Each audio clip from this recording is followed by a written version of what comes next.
नाशिकमधील समता परिषदेच्या बैठकीला सुरुवात झालेली आहे। छगन भुजबळ नाशिकमध्ये असताना समता परिषदेची ही महत्त्वाची बैठक आज होतीये।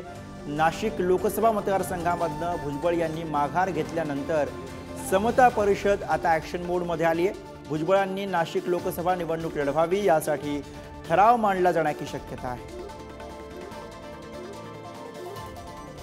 नाशिकमध्ये ही महत्त्वपूर्ण बैठक होते। समता परिषदेची बैठक सुरू झालेली आहे। छगन भुजबळ नाशिकमध्ये असताना समता परिषदेची ही महत्त्वाची बैठक होती। नाशिकच्या भुजबळ फार्म कार्यालयामध्ये या बैठकीला सुरुवात झाली। नाशिक लोकसभा मतदारसंघामधनं छगन भुजबळ यांनी आधी माघार घेतली आणि त्यानंतर आता समता परिषद ॲक्शन मोडमध्ये दिसते। आज समता परिषदेची भुजबळ फार्मवरती बैठक होते आहे आणि भुजबळांनी नाशिक लोकसभा निवडणूक लढवावी यासाठी ठराव मांडला जाण्याची शक्यता आहे।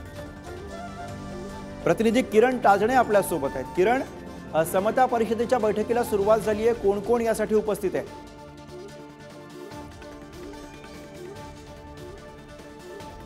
गुरु, अगदी 5 ते 10 मिनिटं झाले या बैठकीला सुरुवात झालेली आहे। समता परिषदेचे उपाध्यक्ष दिलीप खैरे यांच्या उपस्थितीमध्ये ही बैठक सुरू झालेली आहे। या बैठकीला राज्यातील विविध जिल्ह्यांचे पदाधिकारी, शहराध्यक्ष, जिल्हाध्यक्ष हे देखील या बैठकीला उपस्थित आहे।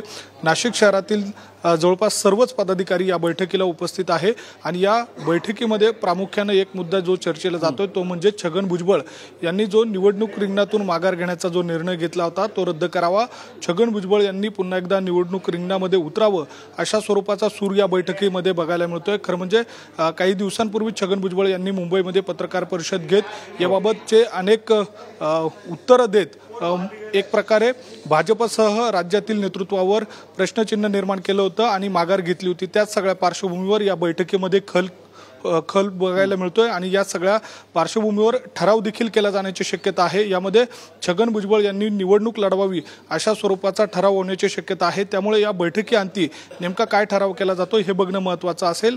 मात्र या बैठकीला छगन भुजबळ उपस्थित नाहीये, भुजबळ फार्म कार्यालयातच ही बैठक सुरू आहे। त्यामुळे या बैठकीमध्ये नेमक्या काय घडामोडी घडतात हे बघणं देखील महत्त्वाचं असणार आहे। अर्थात या बैठकीतनं सगळे अपडेट्स तुमच्याकडनं घेत राहू। तुर्तास धन्यवाद या सगळ्या सविस्तर माहितीसाठी।